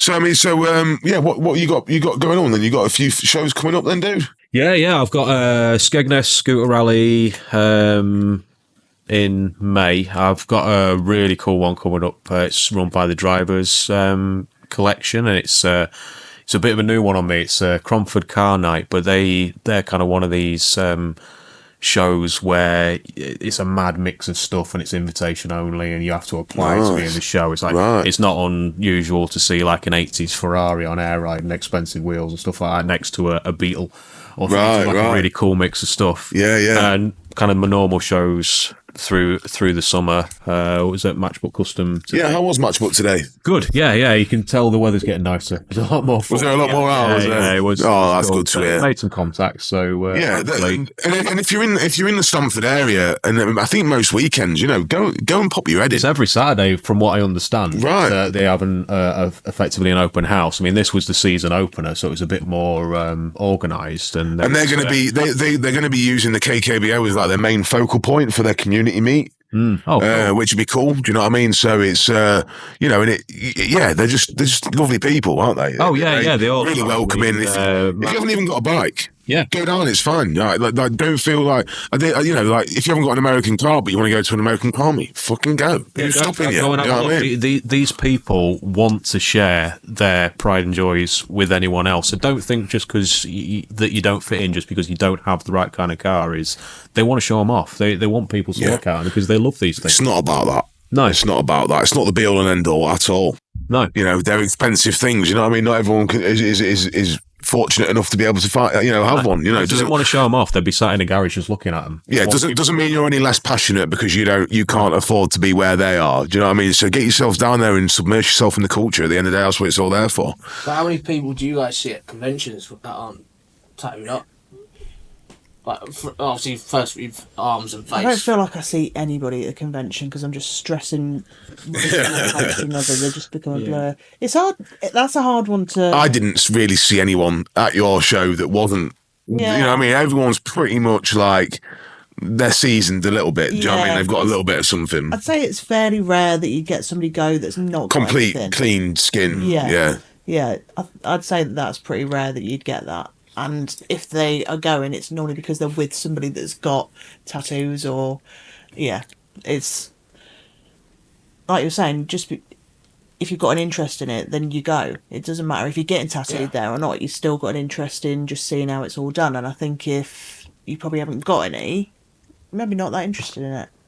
Yeah. It's something you kind of jump on quite early in life, too. I think so. Yeah. Saying that, though, you do get the old old person that's like, okay, like you said, the fuck it age, and I'm doing it, jumping in. You had somebody didn't she come and get her first tattoo on her 80th birthday or something like that? Yeah. How cool is that? That's awesome, man. Seen that lady on social media? She had one done for her 90th, and then just had one recently done for 100. Oh, she had a butterfly, didn't she? Oh, yeah. I mean, Oh, man, that's cool. That is so cool, isn't it? Yeah. That is cool. Yeah. And what about you, dude? You've got the website and stuff happening, haven't you? Same old story. Like I always say, it's just chipping away, taking time. But you've got big things coming. I think so. I think there's a great. I think everything that we kind of have here between all of us in all our different segments of this is kind of really what I'm aiming for on this website, and hopefully it will generate an income that I can turn that into my full-time job and continue to head in the right direction with what I think this is all capable of as well. And shining a light on people, giving people exposure and helping out small businesses, really, isn't it? Yeah, and I think like really, and I've said it a lot on the podcast, but like for somebody like myself that I've wanted to go to so many shows, tattoo conventions, and never been able to afford to necessarily go to them, or not been in the position that I'm somebody that struggles with my head as I tell everybody, but some people, like, this is the only way that they can feel like they belong to this. Yeah. And there are people, I mean, I don't know if you've had any messages on the podcast, but I've had them on my own podcast where people are like, thanks for helping me distract my day. I've had, like, thanks for helping me keep me out of my head. I think really that's kind of worth its weight in everything. I think, Well, I saw Andrew Cookie Ticky doing the doing that mental health night with the guys. That's fucking awesome. That is. So he has like from what I gather, it's like it must be like a community centre or something. But blokes are going there, and he's just like showing them how to work clay and stuff. Yeah. But it's that giving a purpose. It's like putting your energy into something, isn't it? You know what I mean? It's what people aren't designed to be sitting around not doing anything. You know what I mean? You need a bit of satisfaction and productivity in your life, don't you? At the end of the day, just have a go at something. You might find out you like it, and it might be the start of something really cool. Well, I was going to ask you if I can pinch a pinstriping brush at some point. Yeah, of course. Because now I've got the truck and stuff. You know what I mean? I want to give it a go. Yeah, we'll I'll come over and we'll throw some paint, see what happens. Yeah, I've got some big ideas. Yeah. So oh, you're. What have you been up to with the truck then? Oh, it'd be boring. I've been boring. You're waiting for this. Come on. No, guys, come on. No, a lot of sanding. Set myself on fire, as you know. That happens. Day before the wedding now. No, that wasn't that time. I said better than. Oh, better than, yeah. On fire the day before the wedding. They've all heard this story, but I mean, so he burned himself less, or it was better because it wasn't. I chucked a load of fuel on the fire up at the farm, and I didn't give myself a long enough trail. And it was the day before the wedding, and I fucking engulfed myself in flames. But this time, I was welding up against the truck. I was welding the arch, and like you get like little hot spots, don't you, when you're welding? And I was like, I had my hood down and shit. I was like, fucking hell, my whole fucking arm's getting warm. And I lifted my hood up and. Yeah, flames. Yeah. And then because I had my cuffs done up, I couldn't get my fucking shirt off. Stop, drop, and roll, man. Mate, I was sitting on my foot. I'm too fat for that shit, mate. I can't get up that fast. But it's going well. It's going well. We're going to be heading to shows hopefully in like the next couple of months and selling the t-shirts and stuff out the back of it and stuff like that. So. Yeah, just let me know when. We'll get some sign writing on it. I'll give you a brush and you can go wild. I won't go wild. I'll do it somewhere where it can be rubbed off, and then It can all be rubbed off. Can it? Yeah. So how do you keep it on there? Like, what's the best way of keeping it on there? Do you recommend people clear coat over it? Ideally, clear coat over it, but it's tough paint. If it's dry, it'll take some shifting. You're talking kind of if you want to get it off. You're talking kind of oven cleaner and stuff like that. And it will mess up your paint. Because if you manage to get it off, there'll be a ghost image of it. Oh, right. So, yeah, it will. It gets in there. Oh, yeah, it gets on there, yeah. So, if you want it to last kind of through stone chips and stuff like that, like a base coat, stick some clear on it. Something like yours, what I would do is it'll be fine kind of just going onto on the paint, yeah. Yeah. If you are looking at clearing it, maybe think about doing it after we've done the graphics. I mean, I love that silver leaf you did on that Bluebird, on Bluebird, man. That was fucking awesome. You did a cracking job on that, dude. Yeah, that was a fun one. That was. Did you see it? Yeah. Yeah, 24 hours over 3 days. I was broken after that. Yeah, dude. Honestly, it's fucking mega. Yeah. So I don't know if you like see all the gold leafing and the silver leafing on cars and stuff. You know, when they get like the swirls, and stuff like that. I'll have to show you after. Yeah. But Yeah, it was fucking cool, man. You did a really good job I on was that. really pleased with that. Well, I'd previously done her partner's Lincoln Coupe. Was that Malibu Peach? Malibu Peach, yeah. So I'd done that, and then so that's a couple that own those two. Yeah. Fucking hell, that's cool, isn't it? Yeah, because the Bluebird was going to be more of a JDM style thing, wasn't it? Originally it I think you was, said about yeah. this before. Well, what happened? I did the Malibu Peach at Pete's place. Pete, who runs Lay and Play, builds lowriders and kind of looks after them all at shows and stuff like that.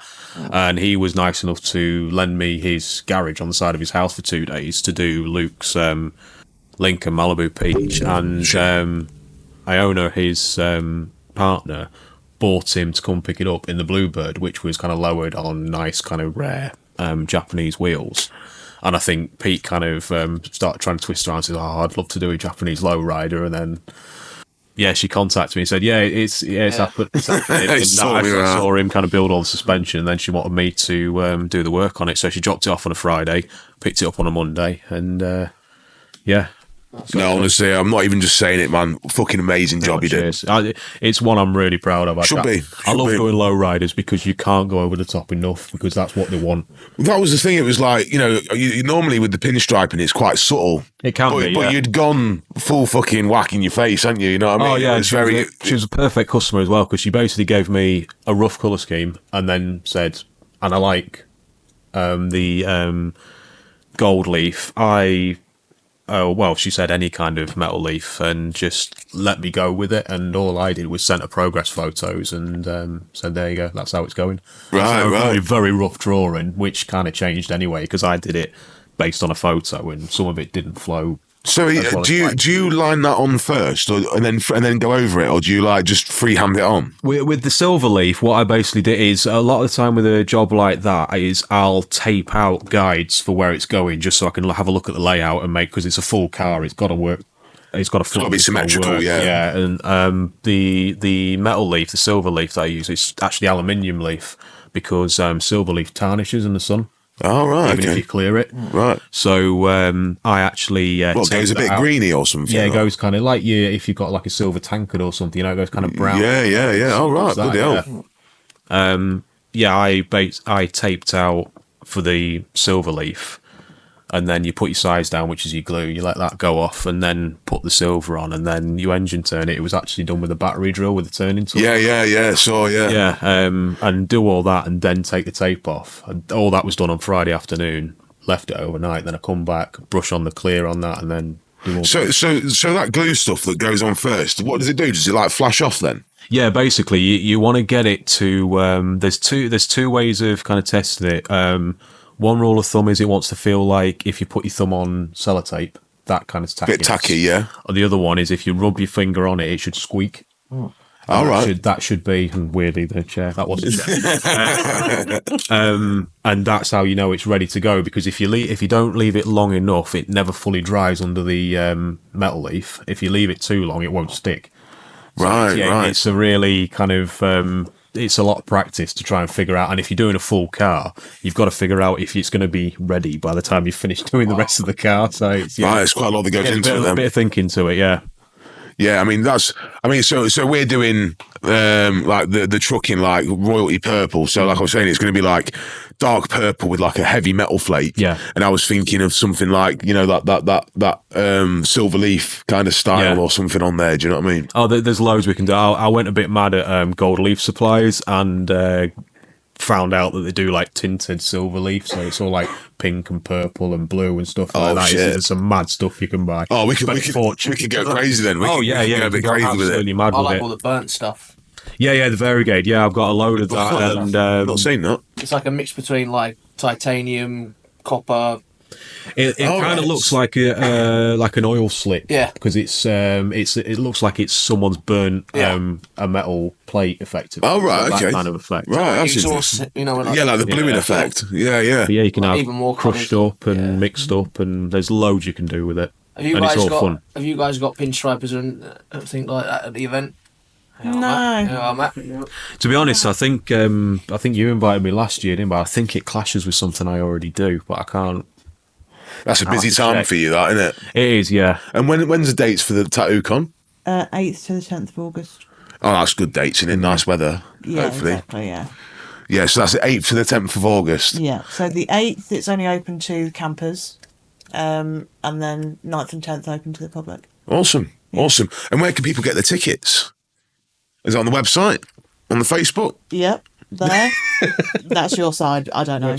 Website, which is lincolntattoocon@hotmail.com. no, that's the email. Oh, well, yeah, You could email us. Yeah, fuck it. Yeah. We're so bad at this. I'll put a link. Go on, do the fancy hands. I'm not going to do it there. I'm going to do it over here. Oh, shit. Still got that. I know. Let's see. Yeah. Oh, sure. lincolntattoocon.co.uk 4 tickets. There we go. Awesome. What was that? Sorry, I was talking over you. I can't do it again, Jake. Oh, come on. Go on, that's Twice already.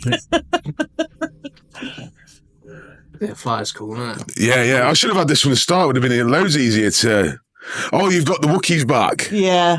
Yeah, that's terrified Lauren. Do you remember? Yeah. He chased me. Yeah. I don't run. I think you mentioned this on the podcast before. Yeah. Did I? The chase Lauren. Yeah. Seeing the Wookiees mosh into chord was the coolest thing I've ever seen in my life. It was ace.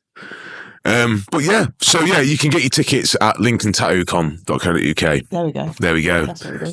And and thanks for coming on, guys. Thanks for having us. We're gonna have to do a little bit of an extra segment for we'll do something for Gene Winfield another time, I think. Yeah, I think it's I don't want to just sort of like chuck it in at the end. And No, you know what I mean, I think he deserves more than that. I mean, obviously it was a massive shock, and not, obviously people are we're getting to that time now where a lot of the old guard are going to start.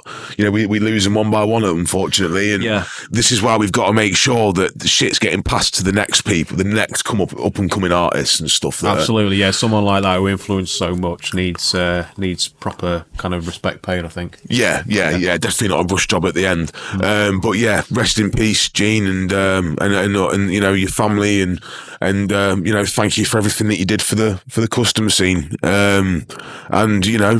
Hopefully he passed some of that stuff down.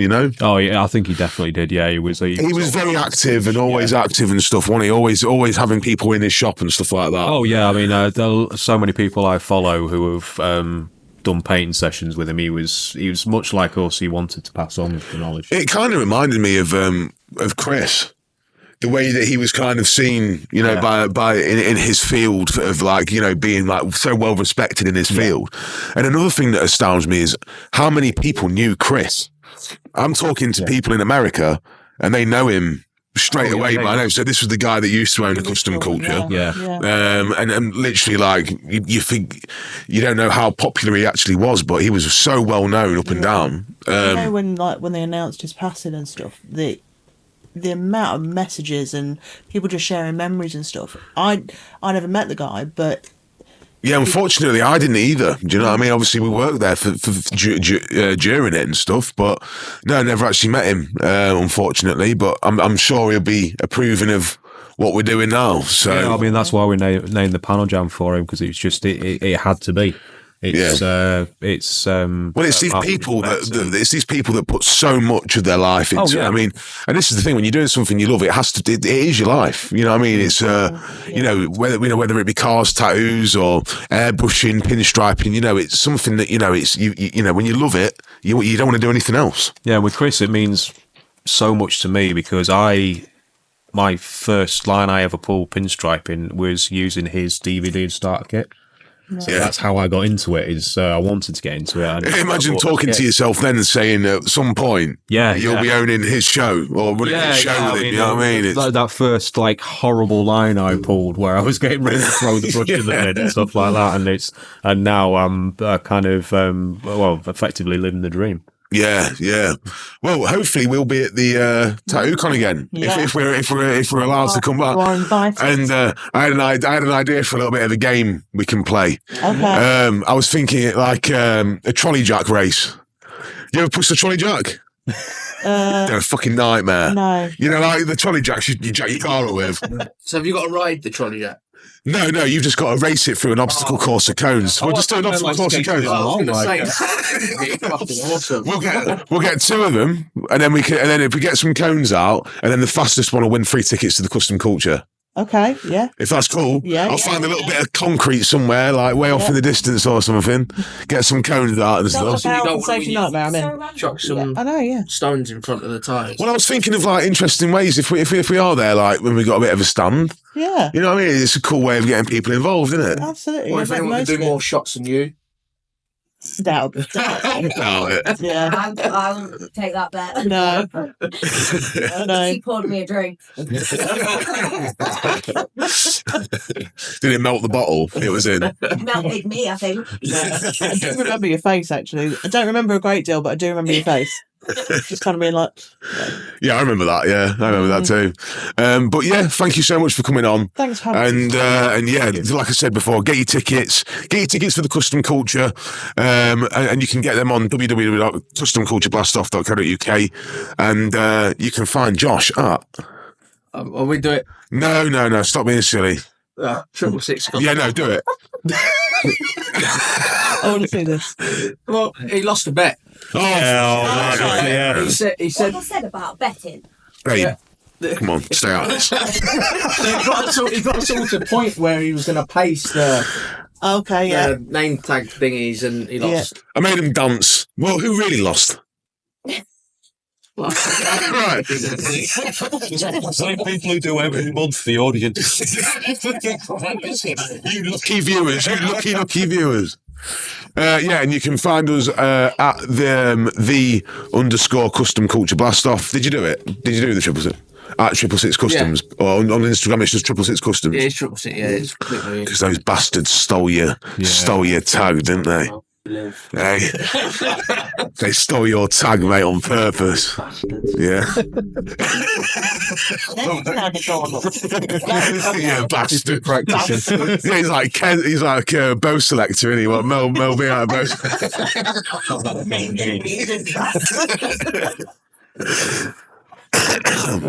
And then what about you, dude? Danger _ on Instagram, Danger Sign 13 on Facebook. Awesome. And you guys, you're on at Lincoln Tattoo Con, isn't it? No, do we? Is it at Lincoln Tattoo Con? I think it is. On what? On Insta. I don't do social media. On Insta. Yeah, Lincoln Tattoo Con. And then Facebook, just type it in. Yeah. Yeah. I mean, I guess because you're Lincoln Tattoo Con, it's going to like Google it and it's going to instantly pop it up because it's quite specific, isn't it? Yeah. And yeah, I hope you guys have enjoyed this episode. It's been a mad one and we've covered a lot of bases here. I like these live ones because it just descends into chaos and we can't do anything about it. At least the audio, and we're recording this time. Yeah. First time we're sat going. Well, I'm telling you now, I'm not re-recording it, so if it don't, then we're not having another episode this month. Right, guys, all the best, and you enjoy the rest of your weekends. Say bye then. Come on, guys. See ya. You have been listening to the Custom Culture Blastoff podcast. If you enjoyed this episode, make sure to subscribe and share it with your mates. Catch us next time for more stories from the custom scene, artist highlights, and behind-the-scenes look at everything that makes the KKBO so unforgettable. Keep it custom and catch you soon.